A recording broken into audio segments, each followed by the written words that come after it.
कविता अपने माता-पिता की बहुत लाडली थी।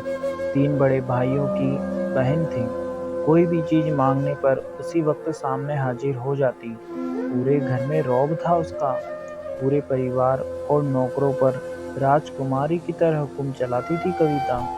स्कूल में भी पूरा रौब था उसका। बड़े घर की लाडली जो थी वह। ऐसे ही उसने कॉलेज में दाखिला लिया। उसके ठाट-बाट, बड़ी गाड़ी में आना-जाना, हर दिन नया फ़ैशन देखकर हर कोई उससे दोस्ती करना चाहता था। थोड़े ही दिनों में उसके बहुत से दोस्त बन गए। पूरे कॉलेज में उसकी अपनी ही एक पहचान थी। इन दिनों उसके घर एक रिश्ता आया। खानदानी लोग थे और पापा की पुरानी जान-पहचान भी थी उनके साथ।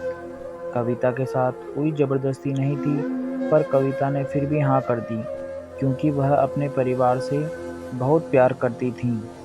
वह जानती थी कि वह लोग उसका अच्छा ही सोचेंगे। लड़के का नाम राज था। राज काफ़ी पढ़ा-लिखा और समझदार लड़का था। ससुराल वाले भी बहुत अच्छे थे। ससुराल में कविता की जगह वैसी ही थी जैसे कि मायके में। कोई भी कार्य कविता की सलाह के बिना नहीं होता था। सबकी लाडली बहू बन गई थी वह। फिर उसके घर एक बेटे का जन्म हुआ। उसका बेटा राहुल कविता को जान से प्यारा था। पोता पाकर ससुराल वाले तो फूले नहीं समाते थे। कविता कभी-कभी सोचती कि उसकी किस्मत कितनी अच्छी है। उसका हर अपना उससे कितना प्यार करता है। चाहे जीवन में कैसा भी समय आए, मेरे अपने हमेशा मेरे साथ हैं। मैं कभी अकेली नहीं हो सकती।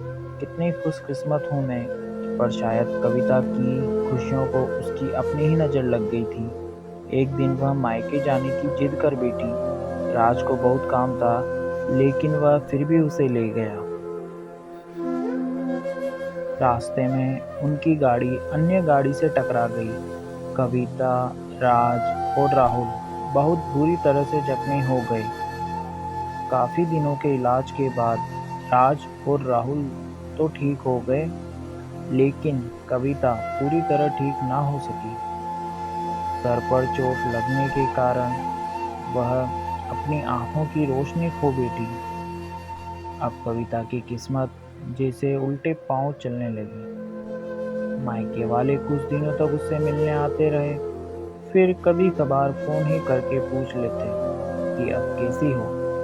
धीरे से ये सिलसिला कम हो गया।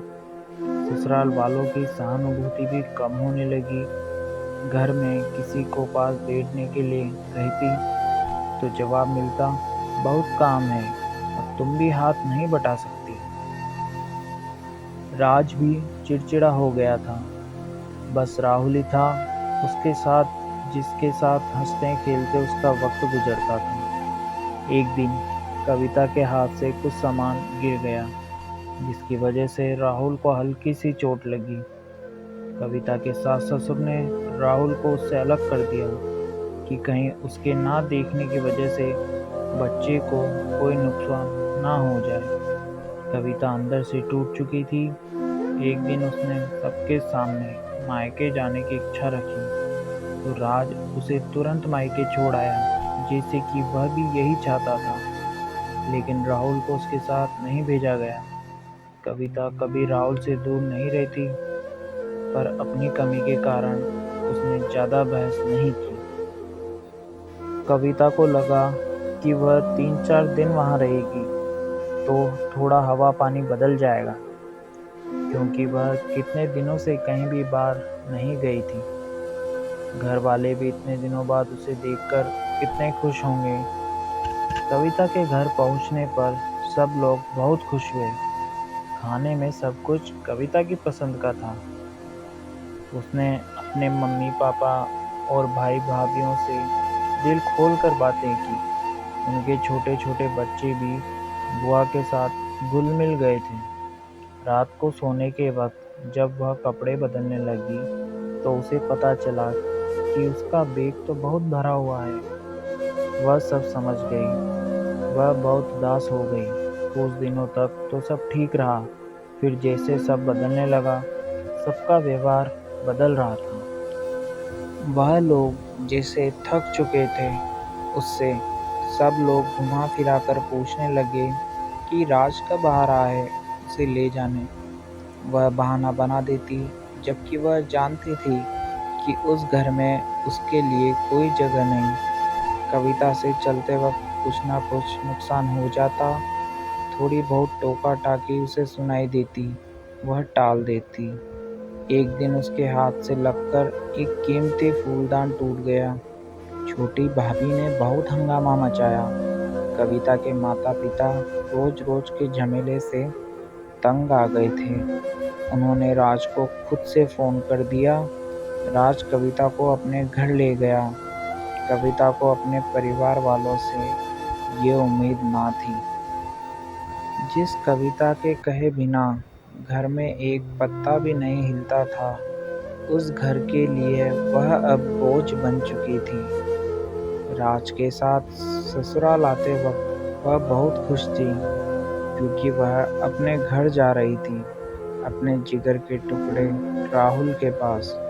परंतु यह खुशी भी कुछ पल की ही थी। सारा बंदोबस्त पहले ही किया हुआ था। कविता को सीधे ऊपर वाले कमरे में पहुंचा दिया गया। राहुल से दूर रहने की सख्त चेतावनी दी गई। एक कामवाली बाई लता को उसकी जिम्मेदारी सौंपी गई, जो उसके खाने पहनने जैसी ज़रूरतों का ध्यान रखती। कविता ज़्यादातर चुप ही रहती। कभी कभी कामवाली लता से थोड़ा बतिया लेती। उसके जरिए राहुल का पता चल जाता। सबकी लाडली बेटी और बहू सबके लिए लाडली से बोझ बन चुकी थी।